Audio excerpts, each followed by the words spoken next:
সমাজে প্রভাব শুধুমাত্র যে নাটক দিয়ে পড়ছে তা না, তাদের যারা পছন্দ করে তারা তাদেরটা দেখবে, আর আমি যেটা পছন্দ করি না আমি এটা দেখবো না। এই ধরনের নাটক আমি অভিনয় নিজেও করি না, আমি তাদের নিয়ে কথাই বলতে চাচ্ছি না, আমি এটা অ্যাভয়েড করতে চাচ্ছি। আমি আসলে পজিটিভ মেন্টালিটির মানুষ, তো আমি আসলে পজিটিভ চিন্তাই করি সবসময়। আমি প্রথমেই বললাম যে ওই যে এখন তো ভাগে ভাগে বিভক্ত হয়ে গেছে। এখন কিছু কিছু লোক যারা বলে এটা তো আমরা টেলিভিশনের ড্রয়িং রুমের জন্য বানাই নি নাটকটা, আমরা নাটকটা বানাইছি অ্যাপসের জন্য। অ্যাপসে টাকা দিয়ে যখন খুশি তখন সে দেখবে এবং তার মতো করে দেখবে। এটা কিন্তু একদল মানুষ যারা এটা পছন্দ করেন তারা এটা বলেন।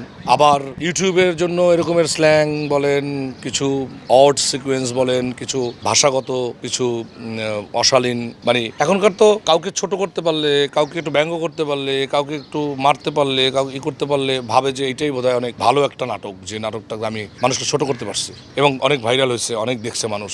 এবং যে জিনিসটা দেখছে ওটার ভিতরে কিন্তু একদমই বেয়াদবি, ইফটিজিং, তারপর হচ্ছে মানুষকে ছোট করা, ব্যঙ্গ করা, মানুষকে বডি শেমিং করা, এগুলো নানান বিষয় নিয়ে কিন্তু এইগুলো করে এবং তারা ভাবে যে এটা নাটক অনেকগুলো সুন্দর এবং তারা ভাবে যে এটা অনেক ভিউ। আমি এটার সাথে সংযুক্ত না এবং এই ধরনের নাটক আমি অভিনয় নিজেও করি না। আর হচ্ছে যারা এই অ্যাপস নির্ভর ওয়েব কন্টেন্টে নানান রকমের অশালীন শব্দ ব্যবহার করেন, অশ্রাব্য ভাষায় কথা বলার চেষ্টা করেন, কিংবা ধরেন কন্টেন্টটাই একটু 18+ অথবা অন্যরকম প্লাস এরকম দিয়ে দিয়ে যারা নাটক বানায়, এইটা এখন আমি ব্যক্তিগতভাবে পছন্দ করি না, আমি এটা করতেও চাই না। যারা এটা দেখেন এটা তাদের রুচি, যারা এটা করেন এটা তাদের রুচি, এটা তাদের একান্ত ব্যক্তিগত অভিরুচি। কারণ এখন তো ওপেন ওয়ার্ল্ড, গ্লোবালাইজেশনের কারণে সারা পৃথিবীর সব কিছুই মানুষ মোবাইলে দেখতে পাচ্ছে, নানান রকম উপায়ে দেখতে পাচ্ছে। সো এটা আটকানোরও কিছু নাই। তাদের যারা পছন্দ করে তারা তাদেরটা দেখবে, আর আমি যেটা পছন্দ করি না আমি এটা দেখবো না এবং আমি এটার সাথে নাই, এবং আমি ওই আলোচনার মধ্যেই যেতে চাই না যে ওনারা এটা করছে কেন, এটাই করছে। এটা আমি শুরু থেকেই বলতেছি, আমরা যে শিক্ষায় বড় হয়েছি কিংবা আমাদের যে পারিবারিক শিক্ষায় আমরা বড় হয়েছি, সেই পরিবার কিংবা আমার সমাজ ব্যবস্থা কিংবা আমার যারা শিক্ষাগুরু, তারা কখনো এই ধরনের বিষয়গুলো আমাদের মাথায় দেয় নাই। সো আমি এই বিষয়গুলোকে নিয়ে আমি আসলে কথা বলাটা মানে হচ্ছে তাদেরকে আরো বেশি মাত্রা উপরের দিকে উঠানো। আমি তাদের নিয়ে কথাই বলতে চাচ্ছি না, আমি এটা অ্যাভয়েড করতে চাচ্ছি। মানে সমাজে প্রভাব শুধুমাত্র যে নাটক দিয়ে পড়ছে তা না, সমাজে নানান রকম ভাবে প্রভাব হয়। সমাজে নানান ওয়েতে সমাজ কিন্তু এখন বিচ্ছিন্ন হয়ে গেছে।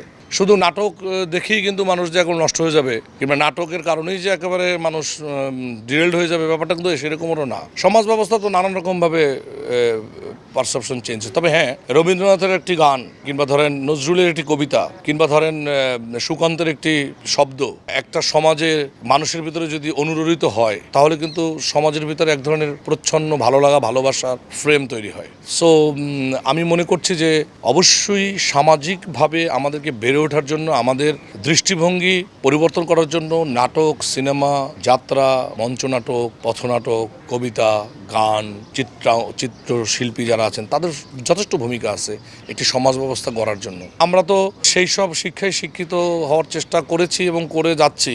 কখনো কখনো হতাশ হই, কখনো কখনো ভাবি এই ধরনের চিন্তাভাবনাগুলো যখন মানুষের সামনে চলে আসে তখন মানুষ তো নানা রকমের মোটিভেটেড হয়। তো আমি ব্যক্তিগতভাবে আমি এমন কাজ, এমন শব্দ, এমন কর্ম করতে চাই না যার দ্বারা মানুষ নেগেটিভভাবে মোটিভেটেড হয়। তবে নেগেটিভ মোটিভেটেড যারা করেন, আমি জানি না, হয়তো তারা শিল্পের হয়তো একটা শিল্পের তো নানান স্তর আছে, একটা স্তরে হয়তো তারা ভাবছে এইভাবে করে হয়তো মানুষের কাছে যাওয়া যাবে দ্রুত, সেজন্য তারা যাচ্ছে। চেঞ্জ করার জন্য কিংবা পরিবর্তন করার জন্য আসলে আমাদের নিজস্ব ভাবনার জগৎকে আসলে পরিবর্তন করতে হবে, তাহলেই সমাজ ব্যবস্থা ভিতরে শিক্ষা সন্নিবেশ হবে। আমি আসলে পজিটিভ মেন্টালিটির মানুষ, তো আমি আসলে পজিটিভ চিন্তাই করি সবসময়। যারা এগুলো বানায় তাদের কাছে রিকোয়েস্ট থাকবে যে এমনভাবে বানান, এমন জিনিস লেখা উচিত, এমন জিনিস করা উচিত, হঠাৎ করে যাতে এই সোসাইটি এটা রিসিভ করার, কনসেপ্ট করার মতো ক্ষমতা জানি থাকে। সোসাইটি তৈরি হতেও তো সময় লাগে, তা সোসাইটি থেকে একটা হঠাৎ করে একটা জিনিস যাতে দিয়ে জানি উল্টাপাল্টা না করা হয়, জানি আস্তে আস্তে করে জানি মানুষের ভিতরে